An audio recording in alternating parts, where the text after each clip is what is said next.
Le conte commence au bord du grand fleuve. Il s'apprête à déborder car il pleut sans cesse depuis 7 jours et 7 nuits. Et cette nuit-là, malgré l'obscurité, l'on peut voir au bord du fleuve une cabane en bois. À l'intérieur, un homme dort. Il dort profondément. C'est le passeur. Juste un peu avant minuit, il est réveillé par des voix qui viennent de dehors. « Passeur, s'il vous plaît, dépêchez-vous, nous sommes pressés, il pleut, nous désirons traverser le fleuve, s'il vous plaît !» « Voilà, j'arrive. » Le passeur saute de son lit, ouvre la porte, et là, sous la pluie battante, aperçoit ses futurs passagers. C'étaient 2 petits feux follets, tout excités. « Allez, lumière, installez-vous dans ma barque. »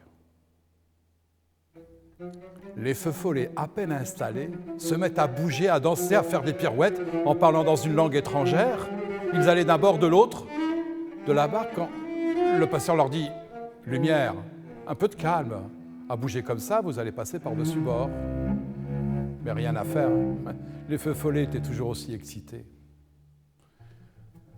Grâce au calme du passeur, la barque finit par toucher l'autre rive. Et les feux follets se mettent à tourner, à danser sur eux-mêmes, et ils font tomber des pièces en or tout au fond de la barque. Des pièces en or.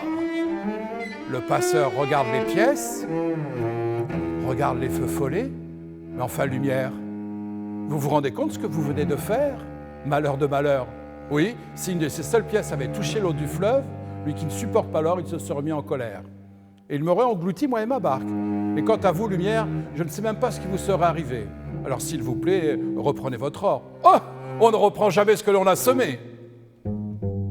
Le passeur n'avait plus qu'à ramasser les pièces afin qu'elles ne touchent pas l'eau du fleuve.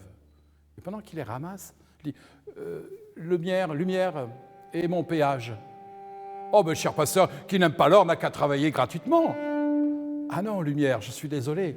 Moi, il faut me payer en légumes, oui, en fruits de la terre. 3 choux, 3 artichauts et 3 gros oignons. Oh, les fruits de la terre, mais nous n'y avons jamais goûté. Et les feux follets s'éloignent sous la pluie battante. Le passeur les regarde et il fait un signe vers eux. Les feux follets cloués sur place. Impossible de bouger, prisonniers de la terre. Ils n'avaient qu'une solution. « Oui, passeur, nous nous engageons, mon frère et moi, à payer comme il se doit le droit de passage, c'est-à-dire 3 choux, 3 artichauts et 3 oignons. 3 gros oignons. » Eh bien, à la bonne heure. Parole donnée, parole engagée. Autour, il faisait froid. Les ténèbres étaient là. Mais de la lumière, il y en avait encore un peu, celle qui émane du voile couleur de feu de la belle Lilia, celle du serpent vert et celle de la lampe magique qui transforme les rochers en or, les bois en argent et les animaux morts en pierres précieuses. Mais tout le monde devait être là. Alors on a vu revenir la vieille avec les 2 feux follets. L'homme à la lampe est content. Tout le monde est présent.